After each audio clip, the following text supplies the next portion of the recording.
Oh, raise the temperature a bit. It was warm in here for me. Was it? Yeah, well, see, I worked in the Navy for 20 years. When you work in a 45-degree atmosphere in a room of twice this size on a ship, you have to keep everything cool.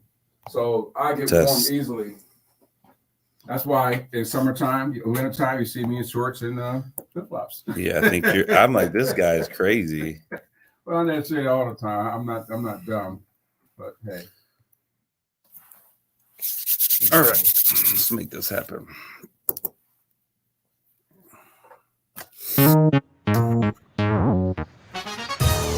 Welcome to United Shades of Gray, Conversations of Race in America on 100.5 and 790 News Radio WSGW and online at WSGW.com. Here is your host, Kareem Bowen. Well, good evening, everyone. Welcome to another edition of United Shades of Gray, Conversations of Race in America. I have with me in the studio today my main man, as usual, the Rob Father. Rob, why don't you give the people a shout out? Hello, United Shades of Gray audience. How are you? That was very tame, Rob. Yeah, hey, keep it that way, baby. Keep it that way. All right, so we are here, and we're going to get to the conclusion of the book, White Fragility. We're going to talk about moving forward today. That will be the theme in which we will converse on today. I do have a great group of, what should I say?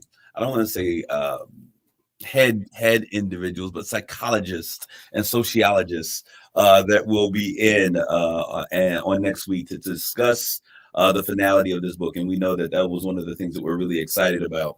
But Rob, in addition to that, we have some really cool, things that are happening as it relates to, remember we talked about the individual with the inmates, I cannot think about it, the Innocence Project. Oh, yes. All right. So we will I spoke with the coordinators of that program. We are also going to have those individuals, the coordinators of that program, with us. And I'm excited. And you know why we need to have that? Why is that? Because the majority of people in our prison system happen to be people of color. Absolutely. And so I think that it was a great conversation. And I did reach one of the keynote speakers. I was able to connect with him and go through their publishing portion that does all of the media, and they're setting up a date for us to have that conversation. He was absolutely phenomenal. Sweet. He is located out of Alabama, and he is an attorney that is fighting for equality and justice in the system down there. And he said some amazing things. And one of those things, and I think I shared this with you when we were off the radio, is he said that he will never call the criminal justice system the criminal justice system. Right. He'll refer to it as the criminal system until he sees that there's justice somewhere in the system. I should interject here that I'm a criminal justice student, by the way. Okay. I studied criminal justice at Saginaw Valley State University, and I enjoyed it. It was a wonderful course, and I went through it. So all this thing touches me, plus the fact that I have a brother in Texas who's an inmate down there. So a lot of this is within my purview of interest. Okay, this is good. So this will be a very good conversation that we're going to have. I was so excited when they did reach back out to me and say, hey, we can make this happen. We can do this. And so I'm excited about getting this whole thing underway. And it's going to be so much fun, Rob, when we have this conversation with this panel of guests. One of those guests, Dr. Black, she has been here before when we had the conversation. She actually mentioned the book White Fragility at that time. So I'm excited. Dr. Sabrina Black, she does a lot of work, actually globally. Okay. So she is known globally. She's been to other countries doing the work that she does on bringing equity and inclusion to workplaces, to government entities, and everything. So it's going to be really exciting to have her perspective and to hear that conversation. So we're going to have you tune in for that. Now, I want to talk a little bit, Rob, about, because now things are moving forth with the January 6th special assignment. And this is, I promise you, some of this stuff is so interesting to me. When we talk about what took place, the insurrection, I'm going to call it what it was. It was an insurrection. Yes, it was. And now we have this commission that is looking at what took place on January 6th. We have some defiant individuals that said, hey, we're not going to adhere to the subpoenas of the nation's requests, and then we have some of those who are voluntarily coming in and saying, "Yeah, we've been waiting for you to call us because we want to speak." So it's going to be quite interesting. What do you think will happen with the subpoena on Steve Bannon? And, it's interesting because we've been listening, and this show airs in between some very interesting perspectives that are on the airwaves, and we understand that we are probably, as we relate to this, the messaging that we bring, very different than most of the opinions that are on this radio station. But I don't mind standing out like a sore thumb and being different. Oh no, neither do I. I've been told many times I'm fearless for some reason. So. Okay, well, that's probably why they partnered you and I together, Rob, because we don't mind walking down this path. But when you look at what's going on, especially with those individuals like Steve Bannon that are now trying to exert executive privilege, if that even is such a thing for someone that is not a sitting president, and he was not even working in the White House. He had already quit, long before all of these details existed. Yeah, in sort of way he stopped doing his duties because he lost the election and whatnot. Absolutely. But to answer your question about Steve Bannon, I wish the Attorney General will get off the pot and do what he needs to do, because in the other situation he would have been arrested by now and done his time until he complied with the subpoena. I just don't know what's going on. Either they're afraid of Mr. Bannon and Trump and whatnot, or something else is going on much deeper that we're aware of. I think it's politics. I think that there's a slippery slope that exists, and there is the waters have to be tread very lightly. Because we do, the reality of the fact of the matter is we have an election in less than a year now. And that's what bothers me, because if we keep dragging our feet, at some point we won't have the majority, and everything that we want to happen is not going to happen. Okay, you notice he said we. I don't know what I want right now. What I want, and can I get when I say we, Kareem, let's be clear. I'm talking about justice. Okay. We need justice to justify the insurrection that happened on January 6th. Any American, regardless of your politics, okay, has to understand the Constitution and the democracy is at stake here. When you do something like that, you're endangering it. When I was raised as a young man, I remember my parents saying that there was no one that was above the law. Right. And now I'm seeing that is really not the case. It's not true. There are some people who believe that they are above the law. And I think that we have to have a sense of accountability. I think the greater the positions that we hold, the greater the positions that we hold, the greater level of accountability we should be held to. And I know this isn't a civics lessons, but let me just abandon that thought. I want to go back to what I was going to say about this January the 6th deal.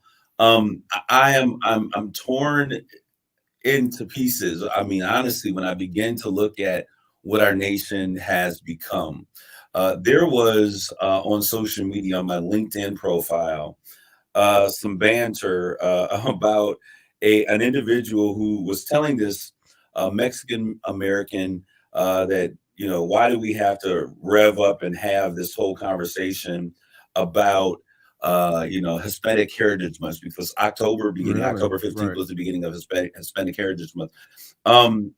And I just didn't understand how we got to where we are as a nation. And I'm not sure if we have always been here, or if we were drinking the Kool-Aid, or if we were looking through glasses with rose-tinted lenses. And now, the Band-Aid is being pulled off and we're seeing things for what they actually are. Or is there a changing dynamic in America? We've always been here, Kareem, because if we were not always here, we would not have a need for Hispanic Heritage Month, Black History Month, and LGBT Awareness Month. We would not have things like that if we're not already here. So we have to sound the horn. He's trying to remind people, hey, we're here. We want you to see us, whatnot. We want you to respect us. I think that's why we're still here. All right. So that brought me to the case, because when we look at this insurrection, this is where the frame of mind is going. It's going to take me back to a post that I saw on my LinkedIn profile. Okay. Right. And I want to remember that we shared this, because I think it's very important, considering that we are in the midst of celebrating Hispanic Heritage Month. And I said, so this is the thing. So in this, when the senator from, I think it was Iowa or Maine, I can't remember his name at the time, a Democrat, he received the threatening information. I shared that on Straight Talk, which airs on Sundays at 6 p.m. on KISS 107. Right, WTL's, yeah, sister station. Right. I shared that how he received that threatening phone call that was recorded, and he had shared it on the news about how we're letting these immigrants in and they're taking over the country. It was us and them, that separation between us and them. Right. And so I wanted to share that because this is the fallout of these types of things. And this is when our leadership in America does not stand up against lies and we rewrite history to make it fit our political or personal agendas. This is what's happening. There's a man by the name of Guillermo Cisneros, and he is the president and CEO of the West Michigan Hispanic Chamber of Commerce. Okay. And he received this letter, and I'm just going to read it just as it is, because I think this is worth taking the time. He says, "We received this message at the Western Michigan Hispanic Chamber of Commerce this morning. Honestly, this is something that fuels me even more for the work we do. I don't consider this an attack, but something that challenges me even more to consider this work. I often say that we have a very long journey until we normalize immigration in this country, and we get the levels of diversity, equity, and inclusion that our communities of color need. In the meantime, I just want to thank you all, friends and allies that are with us on this journey." And I leaned in on him and said, listen, truth be told, the roots of Mexican Americans in this country go a lot deeper than any of us could ever imagine. And I'm tired of the worst of America being heard over the best of America. And I think that whatever pathways to citizenship as an American citizen we have taken, let's embrace those things. If it's slavery, if it's coming across the border, if it's coming on a plane, a ship, a boat, or whatever it is, let's embrace those things. We are Americans and allow the best of us to be seen.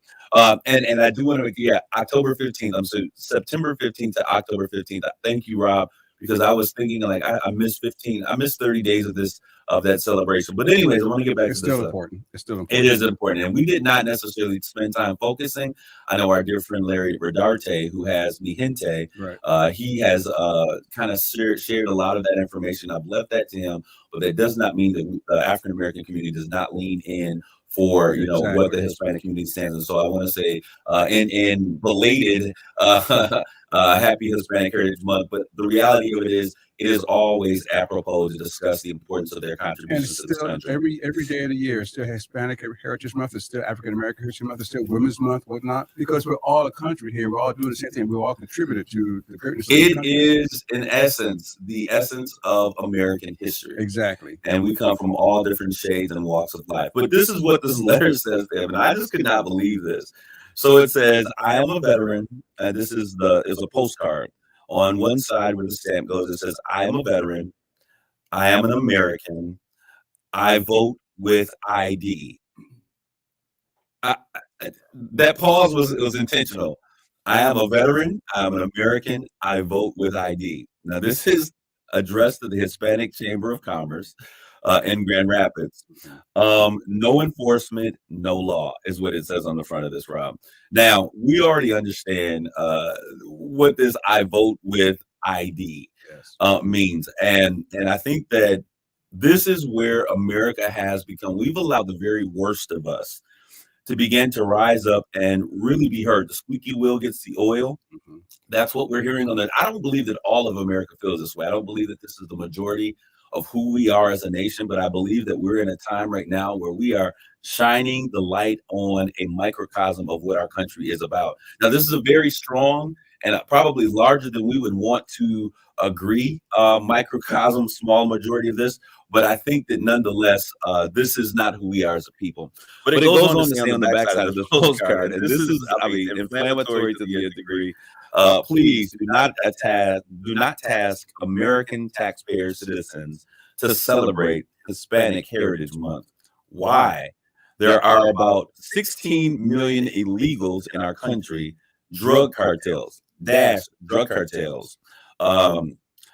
and open borders with Mexico. Nothing to celebrate. And then it says, "See." This came from a Hispanic person? This was from someone who was not Hispanic. Obviously, they were, this letter is all filled with white supremacy. But I just began to look at it, and it uses, "We are all American." It says there are these, millions, and the numbers is warped to some degree. But then it says that there are millions of Mexican immigrants here, and it dashed drug cartels. Mhm. And so here we see that same divisive language that the former commander-in-chief utilized when he referring to immigrants that were coming in from our southern border and referring to them as drug cartels, meaning that the only contribution that Mexican Americans have made to the United States of America are drug cartels. Wow. And so I think it is highly deflammatory. I want to thank Guillermo for sharing that. Guillermo Cisneros of Western Michigan. Okay. Yeah, he did share that, and I reshared that. And I did know that Larry Rodarte, he may, talk about that as well on his program. But I think those are the conversations. And I'm going to reach out to Mr. Cisneros, because I think those are the things that they're fighting against. And we see this happening as we continue our fight for justice. But I wanted to make sure that when we talk about this insurrection, it's really a us and them mentality. It is us, meaning the white Anglo-Saxon Americans, against them, those immigrant drug cartels that are crossing the southern borders, who are nothing but drug addicts and getting free services from the U.S. It is us, the good, wholesome white America, which we are making America great again, against them, the Black Lives Movement individuals who are rioting and blowing up and burning down our cities. This is some horrific conversation. And to think that this is 2021. This is, I thought that we were living in a new day, but there's some people that obviously are still living, in hills and in the back under trucks. Yeah. I don't know where they're coming from. If they knew their history, they were, especially before the Louisiana Purchase, for example, they would know how much of the West Coast was all Mexican. Belonged to Mexico. I wonder how we got that land. I mean, I'm sure it was a purchase, like when they came over when in 1492 when Columbus sailed the ocean blue. He came over and he said, "Hey, this is corn. You call it maize." I'm sure it was that kind of thing. They sat down and had Thanksgiving meal together in terms of how they got the land. But it's Rob. This is such a reason. And before we started the air, there was a conversation on critical race theory that was taking place with some right-wing pundits that were talking about how we don't teach this stuff. And just how, the government, and now I do believe that we're in a place right now where there's a lot of things that are being given away via the government that I can almost agree with, in terms of these are very strong socialistic principles. And so I will stand with that. However, the idea that critical race theory is dangerous, really what that says to me is that the story of American history, the way that it should be told, is a dangerous story. And the reality of it is many people would lose the chip off of their shoulder, or the platform or the pedestal that they find themselves standing on, if they knew the reality of their history. So critical race theory is about real American history, not the watered down, filtered down, change it when we need to change the dynamics of it kind of history. But anyways, I want to move a little bit closer. Have you ever heard, and I want to do a show about this, Rob, the Black Benevolent Societies? Is that something that you have heard of before? I don't think so. I'm going to tell you, Rob, I'm reading a book about it right now. And this entire thing has really just blown my mind. I think it's such an interesting topic. I first heard about the Black Benevolent Societies in dealing, my cousin Essie Patha Murkison was doing a documentary. She was actually producing a documentary about this. And I was kind of like, what is the Black Benevolent Society? I've never heard of this in my life. So someone sent me an article and I started reading this, and it led me to reading, and I grabbed a book on Black Benevolent Societies. And these societies were post-slavery. So we're talking they began probably about 1778, but they really began the early 1900s. We see these societies pop up, especially as Blacks were being freed and moving to the North. Many of those Northern freed slaves would come back and they would create these institutions. And these were really... it's beginning to get familiar now. Right. And that's how they started schools and things like that. Absolutely. So there would be a school that would be located on, and all of this was kind of like on the same parcel of land. There would be a school that they would then erect next to a church. And then next to or behind or somewhere on that same parcel of land, there would be this social group or this club that they would create. And African Americans that were able to would come in and they would be a part of this club. And the purpose of this was to make sure that the welfare of other Blacks who were just being released from slavery, or maybe have died in slavery, that they were receiving such thing as proper medical attention. That if they were sick, they were getting drugs that they needed to have. When they died, they were having these burials.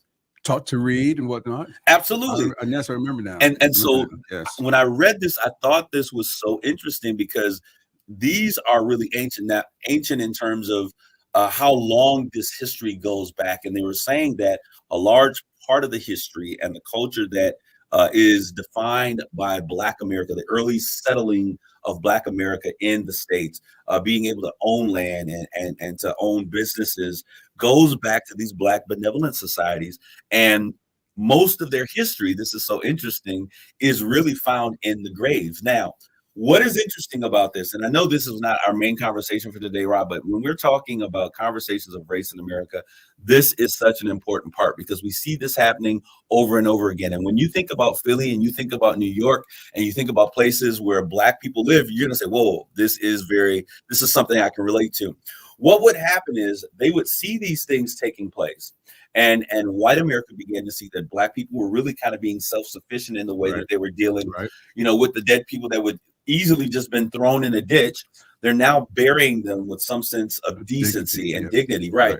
And so they're taking care of themselves and they're helping one another to create businesses.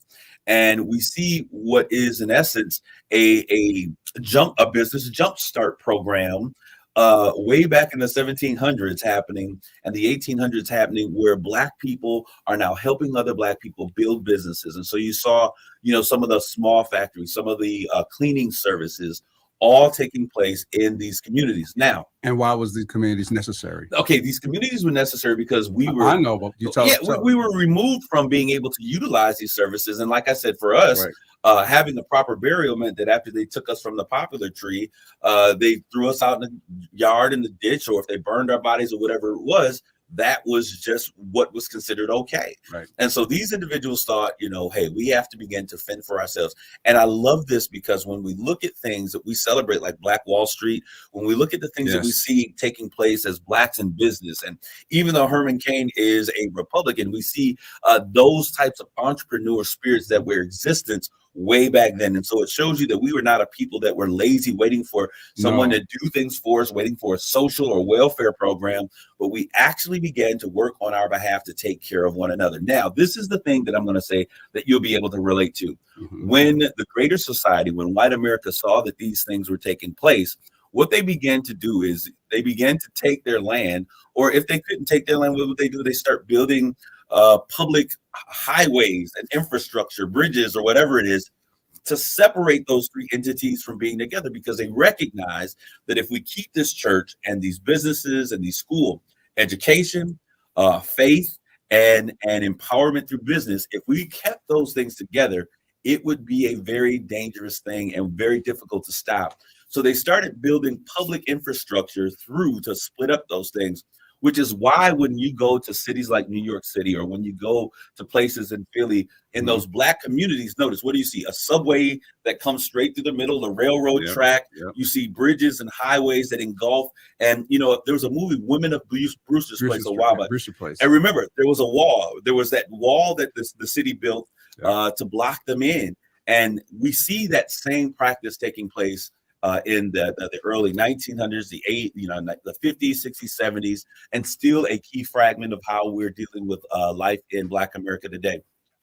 Something that I thought was really interesting. So we're going to have a greater conversation about that as we move forward, Rob, because I think it is so beautiful to see this history. And so they're going back and they're digging up some of these graveyards, some of which are under the public highway systems, and finding out those rich stories that are encapsulated in the tombs of those who have died and buried. But we want you all to get involved with this conversation. We're going to come back. We're going to conclude this entire book about white fragility in just a couple seconds. But Rob, we got a couple minutes yet before. All right, I want to throw us out there because next week, I want us, because Rob, can you believe that it is already November?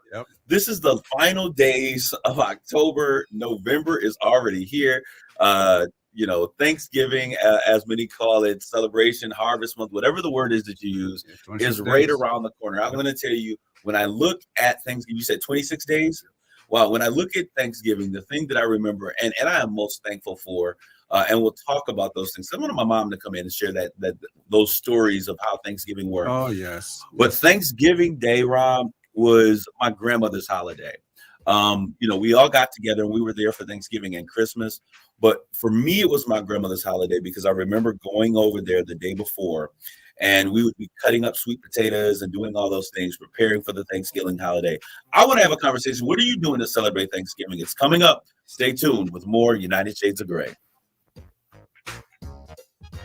United Shades of Gray will continue on WSGW.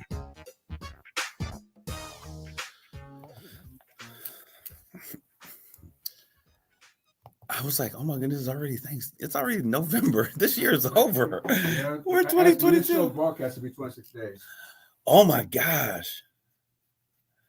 Yeah. Wow. And that's what bothers me because we're coming to 2022 with this midterm thing, and I fear us. I don't know what to think. But yeah, the year's flying by. We're going into, I think we're a full year now, almost into for 2 years now. Yeah, well, this pandemic thing. Well, not quite 2 years, but in March of January, February, March, yeah, so a good 19 months. So March will be 2 years. It kind of started in January, but it really hit the U.S. in March. Right.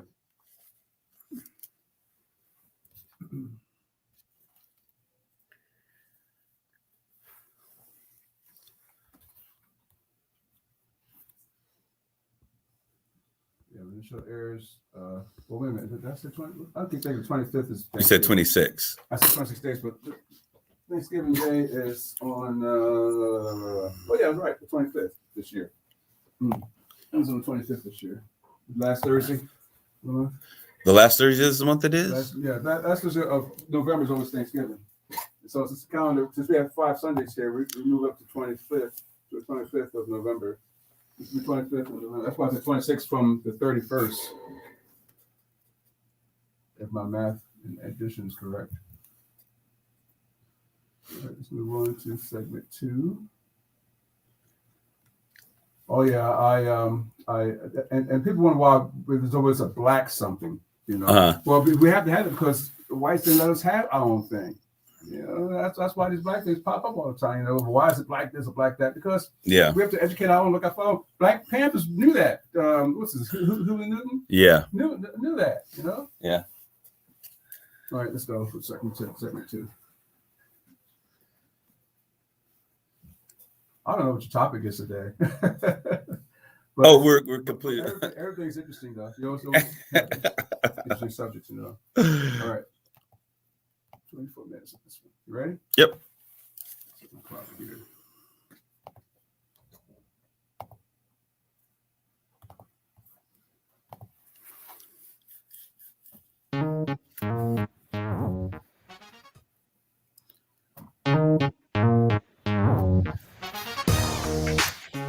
You're listening to United Shades of Gray on WSGW. All right, this is Kareem Bowen, and you're listening to United Shades of Gray, Conversations of Race in America. We're back for part 2 of this conversation. And right before the break, I was talking about Thanksgiving, and I want us to have really an opportunity, and I think that's going to be a great time for us to begin to talk about some ways that we are all alike in terms of how we celebrate this holiday. I know there are a number of Americans that don't celebrate Thanksgiving, Rob, and that is not, hey, that's their own thing.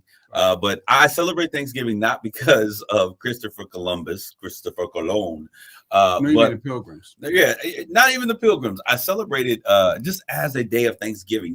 Sometimes it's just take a day out to be thankful for everything. To just be thankful and bring family together. Absolutely, if possible. And so that's what that day will represent to me. It is not because of a historical significance of anything, because you can't discover what has already been found. But we'll get to that. And I'm going to bring Mom into the studio. I know that's some of your favorite conversations when she comes in, and we'll talk about the holidays. And I'll tell Geraldine you, Walker, shout out to you. She's listening out there. I call her Geraldine because we're the same age. Yeah, I'll call her Mom. How about that? You call her Mom. All right. Yeah. I don't want to go home and get that belt, as we did growing up as kids. Yeah, now the world has heard me say, when we were kids, we got beat with a belt. It was childish. abuse, but now it's called child Look abuse at the now. fine young man you turned out to be. Yeah, I guess so. They need to beat me at the stake post, I guess. Spare not the rod. But anyways, let's get to the conclusion of the matter. We have had a great conversation, and Rob, I enjoy these times of us being able to just talk. And I'll tell you, there was a special significance, and I want to thank you. And you probably don't get this very often. There was a special significance of having an older gentleman have this conversation that we've had over the past couple of months, really, when we talk about the book by Robin DiAngelo, White Fragility. And I think what was so poignant about it was the fact that when we were having these conversations, we could provide a meaningful feedback and a discussion that was a framework of a number of generations, you being just slightly more mature than I am, but then having someone that is, in their mid to late 40s, closer to mid 40s, to discuss these conversations and to see the perspectives on in which these things have impacted our lives. And the conversation on white fragility is something that is still there. It's something that we still deal with. Right. And I think that it's important. So I want to say thank you for the time that you have also spent in preparing. I know you got your book and those other things. And when we do the final conclusion with those sociologists who study, African American history and the progression of Blacks in America, I think it's going to be a very dynamic conversation on next week. So I'm excited. So you all make sure that you're tuning in for that conversation, because then you'll get the cerebral minds talking about this stuff.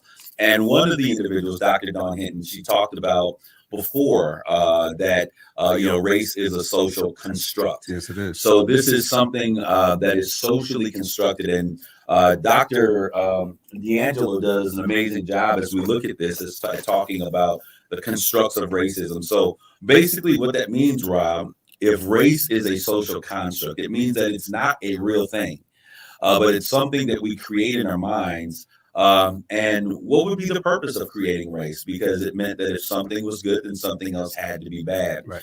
And so we see the social construct of race in America being something that comes into fruition with the idea of slavery, or the process of slavery happening.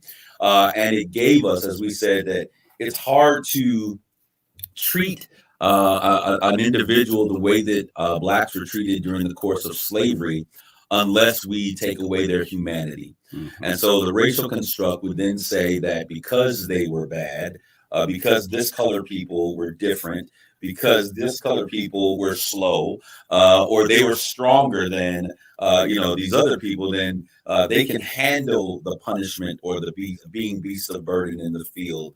They can deal with the issues of being separated from families because they're different. And so they're different than we are.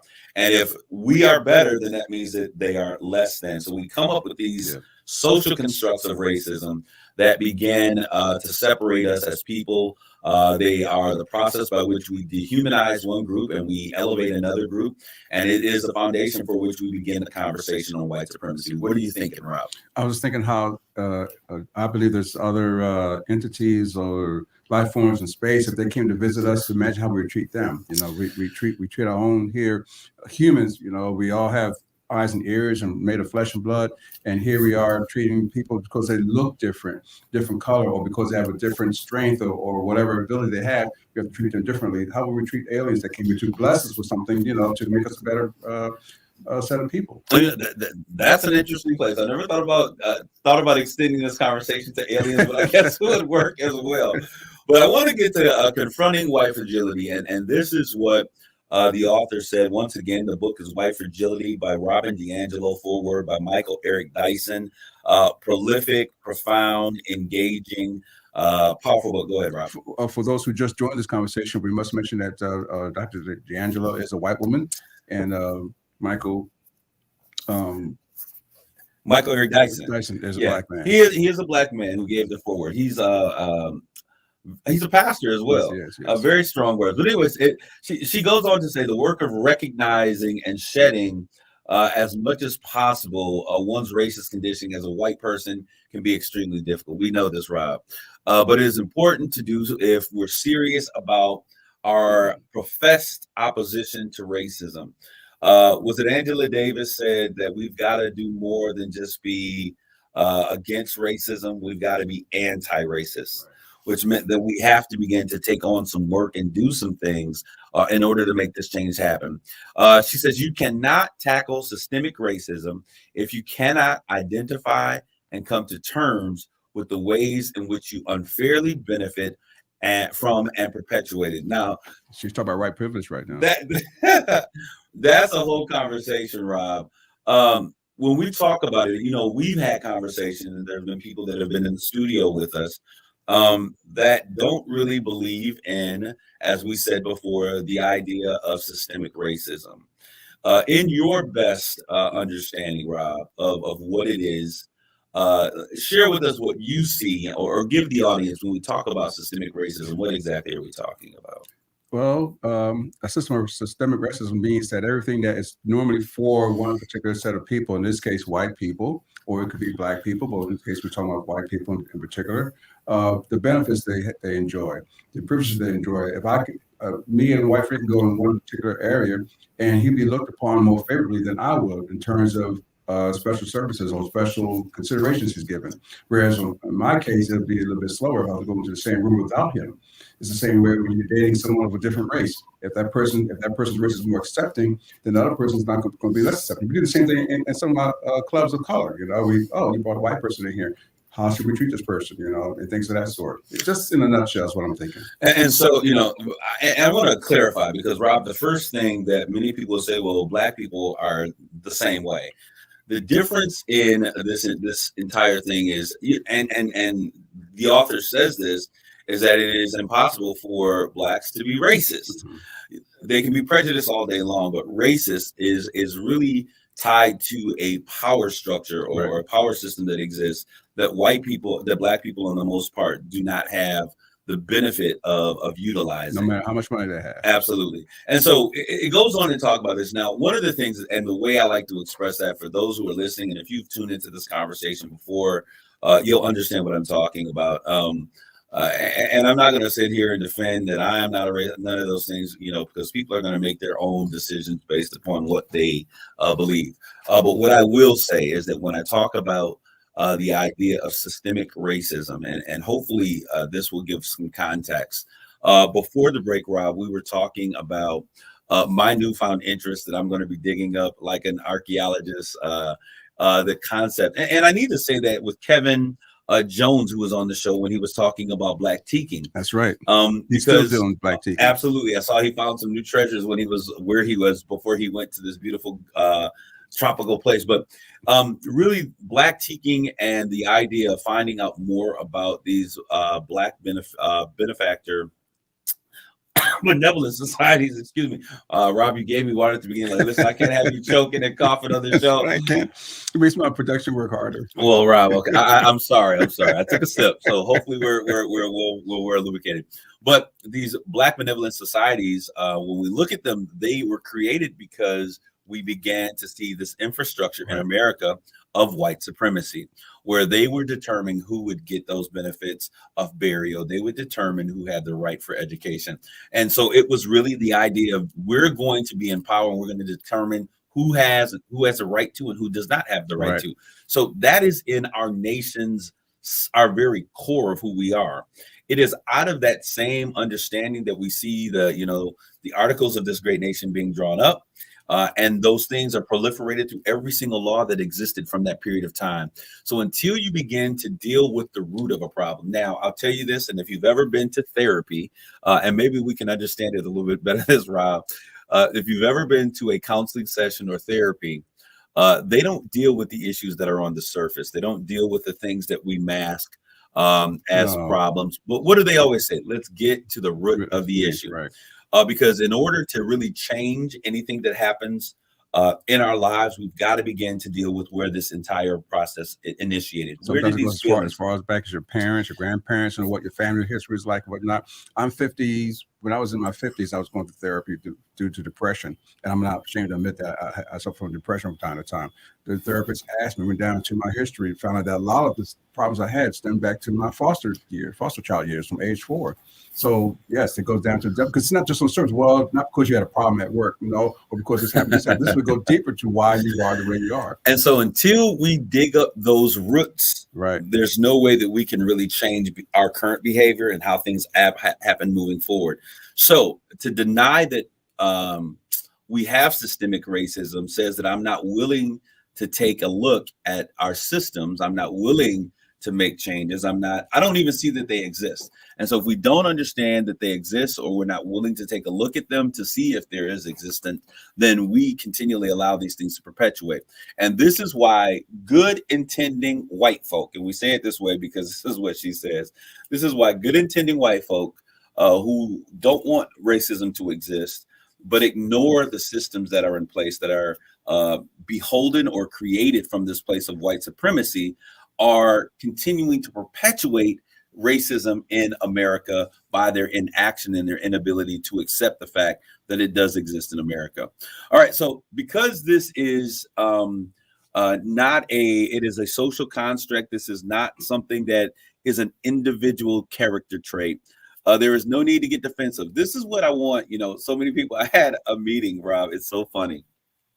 I'm not going to say who these gentlemen were, but on last week, I had a meeting with 3 gentlemen who I think are really great guys. I really, really, really, really enjoy them. However, we were sitting and we were having lunch together. And these 3 individuals, they all started out their conversation by saying, I said, let's just get to know each other.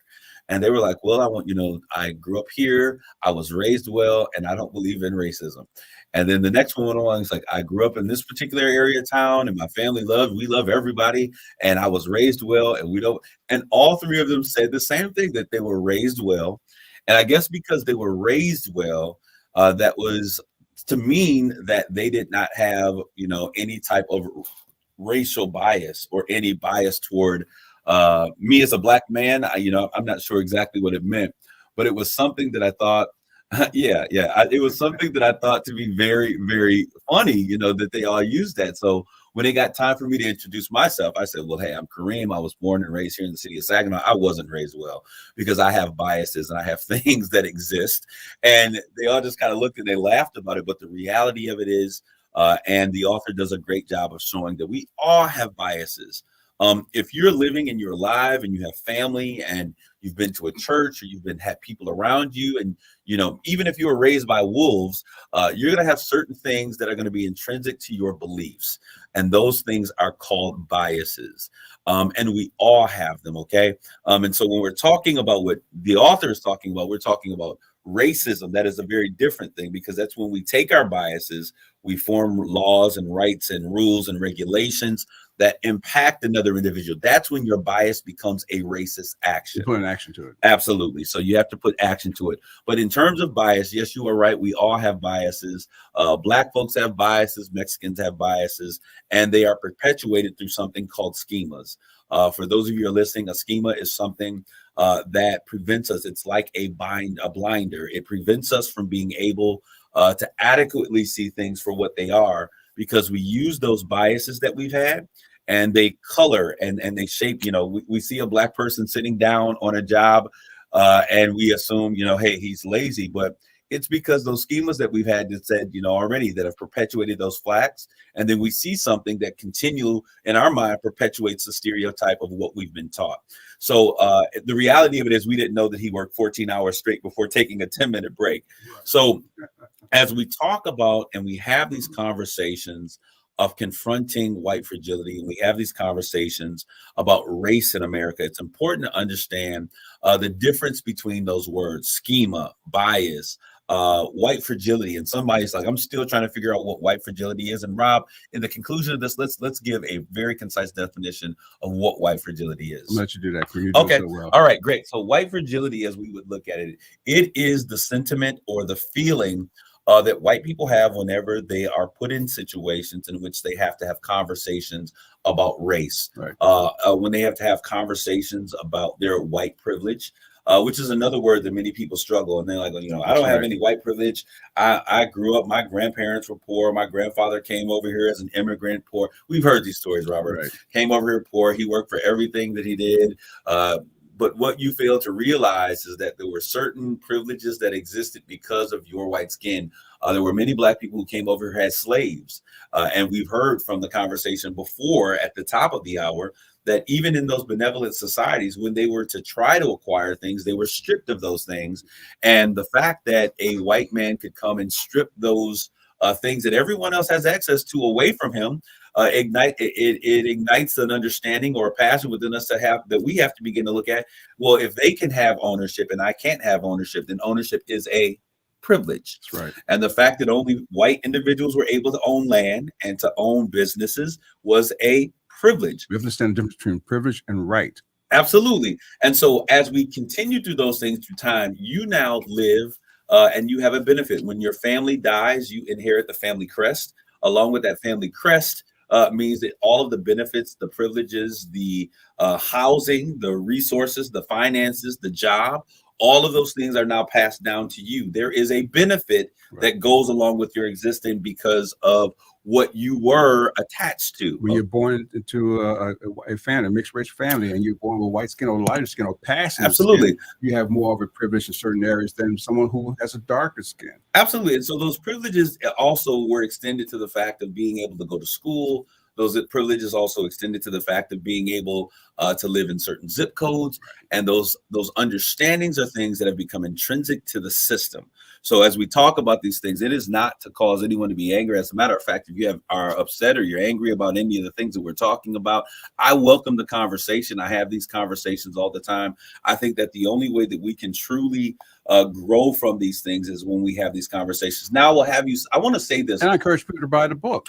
Absolutely. You Read need for to get yourself. this book. This is not something we just pull out of the air. This is something written by a white woman about white fragility, something she's observed. $16 from, I think, Barnes & Noble. You can get the book. You can download it online for your e-readers.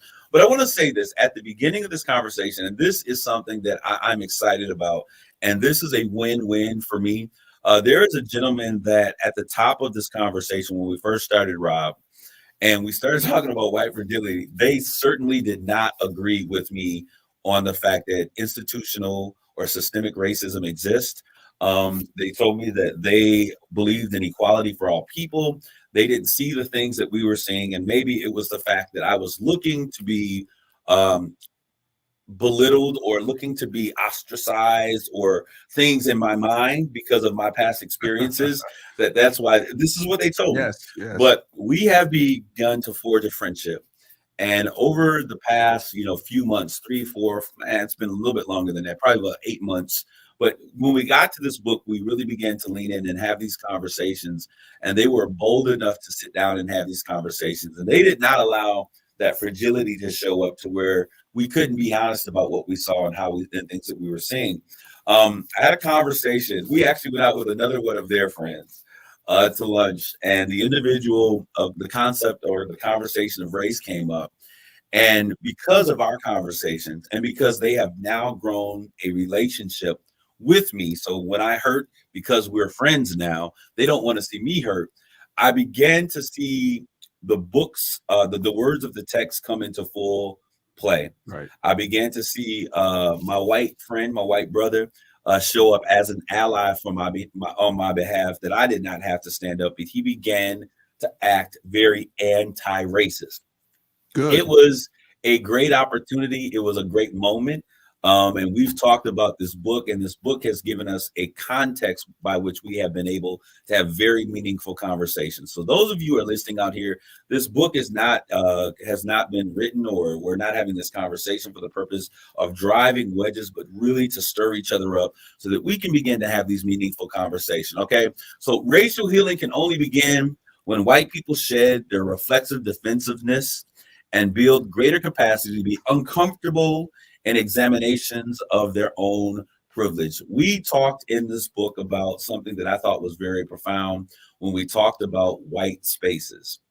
And in that particular part where we were talking about white spaces, the idea that the author was sharing was that there are very few places on the planet where white people don't feel that they are uncomfortable. There's not very few places or spaces, we should say, in which they don't feel that they belong. And so it's very different when you have never been in a situation where you have been the minority or you feel that you have not, you don't belong in this space. And it's funny because when I invite my white friends in, they're uncomfortable. I remember I used to invite my white friends to church. Don Garrett, if you're hearing this conversation, Don, I think he was Protestant or something growing up. And he would go to church Catholic. He was Catholic because he went to St. Joseph's right here in Crowther. And he was like, oh, church was so boring. It was an hour long. We stood up, sit down, stood up, sit down, stood up, sit down, went home, right? And I invited him and the rest of our basketball team, Chris Deal and Brad McClozovic and a number of those families. I invited them to our church one Sunday. And our church is very different. It was a Pentecostal Black church. So there was hand clapping, foot stomping, people were dancing, being filled with the Holy Ghost, that whole thing. And service literally was about 2 hours long. And they were like, oh my goodness, we can't believe church is over already. And it was just so funny because they were like, well, no one's going to stare at us, are they? Before going, no one's going to stare at us. They're not going to look at us, are they? It was that uncomfortability of being the minority, the other in the room. And so sometimes it's important for us to have those moments that we enter into spaces. And I think that white America, if you really want to understand what it means to be Black in America, enter into those spaces where you are the only. That's right. Where you are the exception, where you are alone in those moments, and then begin to take those things in and lean in when you begin to see other situations arise where you may be able to relate to that experience with Black people.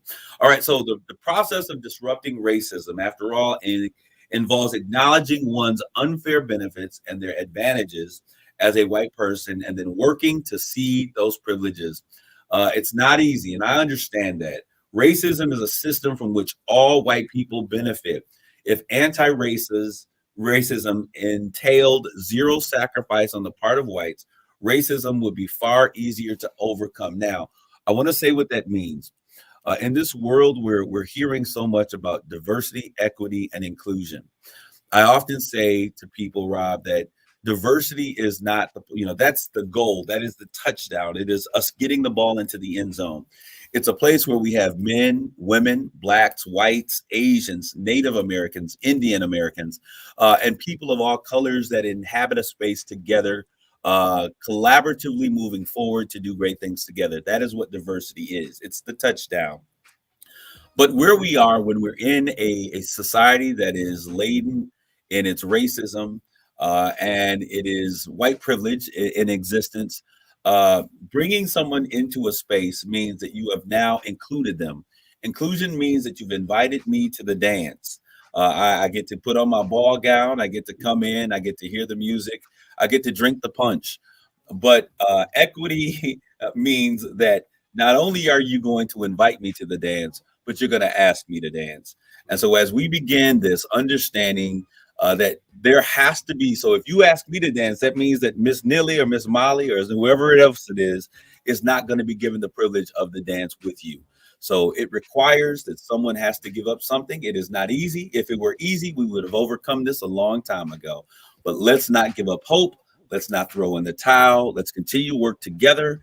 I believe that as we lean in for each other, that we can build a society that is neither Black or white, but it is united shades of gray. I want to thank you guys for this amazing conversation.